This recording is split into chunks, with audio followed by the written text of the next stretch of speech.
Hello viewers, welcome to filmi craft. நான் உங்கள் அருண். இந்த எபிசோடில் விஷ்ணுவர்தனுடைய முதல் ஹிந்தி படமாக ஒரு பயோகிராஃபிக்கல் வார் ட்ராமாவாக அமேசான் பிரைமில் இன்னைக்கு வெளியாகிருக்கிற ஷேர்ஷா படம் எப்படி இருக்குது அப்படின்னு தான் இங்கே நம்ம பார்க்க போகிறோம்.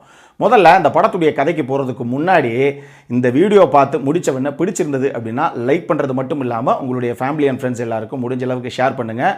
உங்களுடைய சின்ன ஷேர் கூட எங்களுக்கு பெரிய அளவில் உதவும் அப்படிங்கிறத மறந்துடாதீங்க. இப்போது இந்த படத்துடைய கதை என்ன அப்படின்னு நம்ம பார்த்துடலாம். விக்ரம் பத்ரா அப்படின்னு சொல்லி இந்தியாவுடைய கேப்டனாக, ஆர்மி கேப்டனாக இருந்த ஒரு மிகப்பெரிய போர் வீரன், அவருடைய உண்மை வாழ்க்கை வரலாறை அடிப்படையாக கொண்டு எடுக்கப்பட்டது தான் இந்த படம்.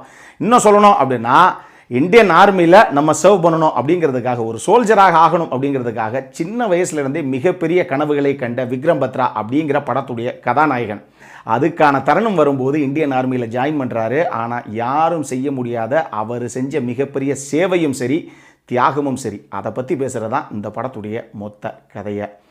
இந்த படம் பார்க்கும்போது ஒரு விஷயங்கள் மட்டும் என்னால் நல்லா உணர முடியுது. இன்றைக்கி ஜாலியாக உட்காந்து அமேசான் பிரைமில் இப்படி ஒரு படத்தை பார்த்து நம்ம கூலாக ரிவ்யூ பண்ணிக்கிட்டு இருக்கோம் அப்படின்னா, இந்த நொடி பொழுதில் எத்தனை இராணுவ வீரர்கள் அவங்களுடைய உயிரை துச்சமாக மதித்து எல்லாத்தையும் பணைய வச்சு பார்டரில் துப்பாக்கி தோட்டாவோடு நிற்கிறாங்க அப்படிங்கிறது நமக்கு தெரியாது. அந்த விஷயம் வெறும் வார்த்தையாக சொல்லிட்டு நம்ம ஜாலியாக போயிடுறோம். ஆனால் அந்த வழி என்ன அப்படிங்கிறது அவங்களுக்கு தான் தெரியும். எப்படி விவசாயிகள் எல்லாம் ஒரு நாட்டுடைய முதுகெலும்பு அப்படின்னு சொல்கிறோமோ, அந்த அளவுக்கு இன்னொரு பக்கம் வச்சு பார்க்க வேண்டிய நபர்கள் யார் அப்படின்னா, உயிரை துச்சமாக மதித்து பார்டரில் நிற்கிற நம்மளுடைய இராணுவ வீரர்கள் தான். அவங்க எல்லாத்துக்கும் இந்த தருணத்தில் ஒரு மிகப்பெரிய ஹேட்ஸ் ஆஃபு. இந்த ஹேட்ஸ் ஆஃபுங்கிறதெல்லாம் ஒன்றுமே கிடையாது சார். இந்த படம் பாருங்கள், உங்களுக்கு தெரியும் அவங்களுடைய தியாகம் விலை மதிப்பு இல்லாது அப்படின்னு. இப்போ இந்த படத்துடைய பாசிட்டிவ்ஸ் என்ன, நெகட்டிவ்ஸ் என்ன அப்படின்னு நம்ம பார்த்துடலாம். பாசிட்டிவ்ஸ் அப்படின்னு பேசும்போது, முதல்ல இந்த படத்துடைய கதாபாத்திர வடிவமைப்பும் சரி, அந்த கதாபாத்திரத்துக்கு ஏற்ற மாதிரி நல்ல நடிகர்களை இவங்க காஸ்ட் பண்ண விதமும் சரி, அந்த நடிகர்கள் எல்லாரும் பர்ஃபார்ம் பண்ண விதமும் சரி, இது மூணுமே நீங்கள் சொல்லலாம். கதாபாத்திரங்கள், ஒரு கதாபாத்திரம் படத்தில் குறிப்பிட்ட கதாபாத்திரங்கள் ஒரு 5-6 அப்படின்னு வச்சுக்கோங்களேன். இந்த எல்லா கதாபாத்திரங்களுமே ஈக்குவலி வெயிட்டேஜ் கொடுத்து கிளியராக டிஃபைன் பண்ணி முதல்ல எழுதியிருக்காங்க. ஏன்னா இந்த படத்தில் பெரிய அளவில் கான்ட்ரிபியூட் பண்ணுதோ இல்லையோ அது வேறு விஷயம். ஆனால் ஹீரோயினுடைய அப்பாவாக ஒரு கதாபாத்திரம் ஒன்று வரும். அந்த கதாபாத்திரம் ஆரம்பத்தில் கதாநாயகனை ஏற்றுக்க முடியாது அப்படின்னு சொல்லிட்டு ஒரு தருணத்தில், படத்துடைய ஒரு தருணத்தில் கதாநாயகன் கிட்ட இருந்து கதாநாயகிக்கு கால் போகும்போது அந்த ஃபோனை அவர் தான் எடுப்பார். எடுத்துட்டு தான் வேணான்னு சொன்ன ஒரு பையன் இவன் எவ்வளோ அவமானப்படுத்திருப்போம் அப்படிங்கிற மாதிரி நினச்சா கூட அந்த காலை ஒன்றுமே பேசாமல் டக்குன்னு தன்னுடைய மகக்கிட்ட கொடுத்துட்டு போயிடுவார். அந்த சீனில் அந்த கதாபாத்திரம் ஜெயிக்குது. ஒரு சின்ன கதாபாத்திரம், ஆனாலும் அவ்வளவு டிஃபைன் பண்ணப்பட்ட டெப்த்தாக எழுதப்பட்ட ஒரு கதாபாத்திரம். இப்படி பல கதாபாத்திரங்கள் இந்த படத்தில் இருக்குது. சூப்பராக பண்ணியிருந்தாங்க ஒன்னொன்னையும். இதுக்கு தரமான நடிகர்களை காஸ்ட் பண்ணியிருக்காங்க. அங்கே தான் இந்த படமும் சரி, இந்த படத்துடைய டீமும் சரி ஜெயிச்சது நான் சொல்லுவேன். ஒருத்தரும் அந்தந்த கதாபாத்திரமாகவே நின்றுருக்காங்க. எனக்கு பர்சனலாக இந்த படம் பார்க்கும்போது, நாங்கள் இவங்க கொஞ்சம் நல்லா பண்ணியிருக்கலாம் அப்படிங்கிற மாதிரி யாரையுமே கை காட்ட முடியலை. எல்லாருமே அந்தந்த கதாபாத்திரமாகவே தான் தெரிஞ்சாங்க. யாருமே நடிகர்களாகவே என் கண்ணு முன்னாடி படலை.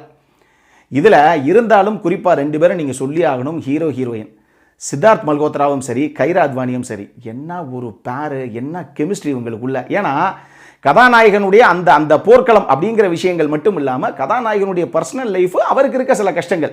இராணுவ வீரர்கள்லாம் என்ன இரும்புனால செய்யப்பட்டவங்களாம் என்ன, அவங்களுக்கு ஒரு மனைவி, குடும்பம், குழந்தைகள், காதல் எல்லாமே இருக்கத்தானே செய்யுது. அந்த பகுதியையும் இந்த படத்தில் வந்து காமிச்சிருப்பாங்க. ஸோ அந்த விஷயத்தில் இவங்க 2 பேர்த்துக்குள்ளே இருக்க அந்த கெமிஸ்ட்ரி, அதுதான் நமக்கு இந்த படத்தில் ஒரு பெரிய கனெக்டை கொடுத்தது இந்த படத்துடைய கிளைமேக்ஸில். அதை நீங்கள் பாருங்கள், நான் அதிகமாக பேச முடியாது.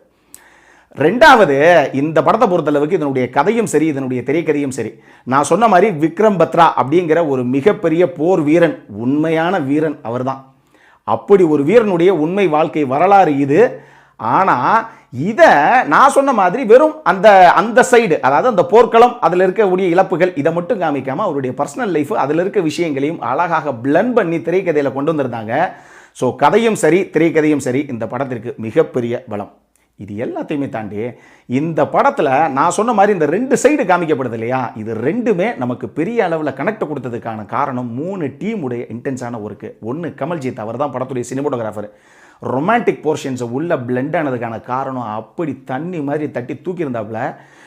ஒரு ஃப்ரேமும் அவ்வளவு அழகு. இவர்களுடைய காதல் காட்சிகள் எல்லாமே செம்மையாக பண்ணியிருந்தார். ஆனால் வார் சீக்வன்ஸு அப்படின்னு வரும்போது நிறைய கிம்பல் ஷாட்ஸை சும்மா தெரிக்க விட்டுருந்தார். அந்த நடுக்கம் ஃப்ரேமிங்கில் இருக்கக்கூடிய அந்த நடுக்கம் உண்மையாக படம் பார்க்குற ஆடியன்ஸுக்கு மனசுக்குள்ளே இருக்குது. பல இடங்களில் அப்படியோ கொஞ்சம் தப்புச்சுன்னா இன்றைக்கி தொப்பி பறந்துருக்கும் போலியோ, எம்மா நல்ல வேலைக்கு கீழே இறங்கணும் அப்படிங்கிற ஒரு பதபதைப்பு நமக்கு வருது. அதை நீங்கள் படம் பாருங்கள். அந்த அளவுக்கு இந்த காட்சிகள் எல்லாத்தையும் அற்புதமாக கேப்சர் பண்ணியிருக்காரு. அதை பக்காவாக எடிட் பண்ணி உள்ளே கொண்டு வந்தது ஸ்ரீகர் பிரசாத்துடைய கட்ஸு. தரமாக பண்ணியிருக்காரு. குறிப்பாக அந்த வார் சீக்வன்ஸ், அதில் இருக்க பதபதிப்பு கடத்தப்பட்டதுக்கு ஸ்ரீகர் பிரசாத்துடைய எடிட்டிங்கும் சரி, இந்த படத்துடைய மியூசிக்கும் சரி, பேக்ரவுண்ட் ஸ்கோரியும் சரி, எல்லாமே மிகப்பெரிய அளவில் கான்ட்ரிபியூட் பண்ணியிருக்கு அப்படின்னு சொல்லலாம். இந்த வார் சீக்வன்ஸில் மியூசிக்கெல்லாம் நம்மளை நடுங்க வைக்கிது. ஹோம் தியேட்டர்லாம் பார்த்தீங்கன்னா கிட்டு கிட்டு கிட்டு கிட்டு நமக்கு ஒரு வேறு விதமான ஒரு ஃபீல் வருது.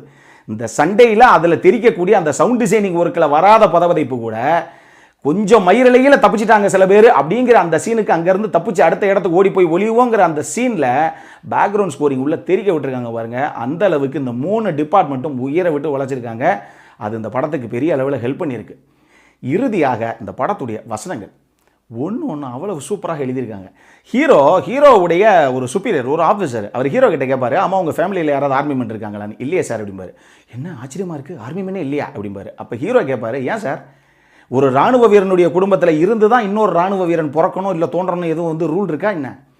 ஒரு சோல்ஜர் அப்படிங்கிறவன் he is always a soldier, அவன் எங்கே பிறந்தாலும் அப்படிங்கிற ஒரு வசனம் ஒன்று இருக்குது. அதை அட்டகாசமாக பிளேஸ் பண்ணியிருந்தாங்க அந்த சீனில். சாதாரண ஒரு டிஸ்கஷன் நடக்கிற ஒரு சீனு, ஆனால் தெரிக்க விட்டுருப்பாங்க அந்த வசனம் அந்த இடத்துல. அதே மாதிரி நம்ம இராணுவம், இந்திய இராணுவம் தேடிக்கிட்டு இருக்க ஒரு குறிப்பிட்ட டார்கெட்டு, அது எங்கே இருக்குங்கிற ஒரு இன்ஃபர்மேஷன் நம்ம ஹீரோவுக்கு ஒரு இன்ஃபார்மர் மூலமாக வந்திருக்கும்.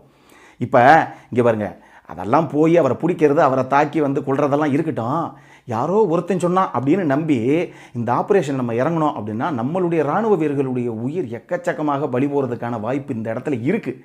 உங்களுக்கு ஷியோராக தெரியுமா சொன்ன விஷயம் உண்மைதான்னு? யார் அந்த இன்ஃபார்மர் அப்படின்னு கேட்பாங்க. அப்போ ஹீரோ சொல்லுவார், சார் இதை நான் உங்ககிட்ட இருந்தால் கற்றுக்கிட்டேன். நம்மளை நம்பி ஒரு விஷயத்தை சொல்கிறாங்க அப்படின்னா அவங்கள எந்த காரணத்தை கொண்டும் காட்டி கொடுக்கக்கூடாது அப்படிங்கிற அந்த விஷயத்தை நான் சொல்ல மாட்டேன் சார்.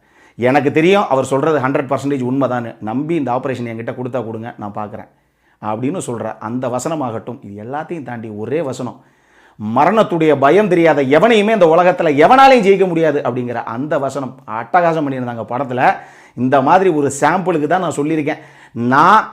நான் பார்க்கும்போது எனக்கு ரொம்ப பிடிச்ச ஒரு 30-40 வசனங்களில் ஒரு 2-3 தான் சாம்பிளுக்கு சொல்லியிருக்கேன். படம் நடிகளும் அவ்வளவு இருக்குது, அவ்வளவு தரமாக உட்காந்துருக்கு.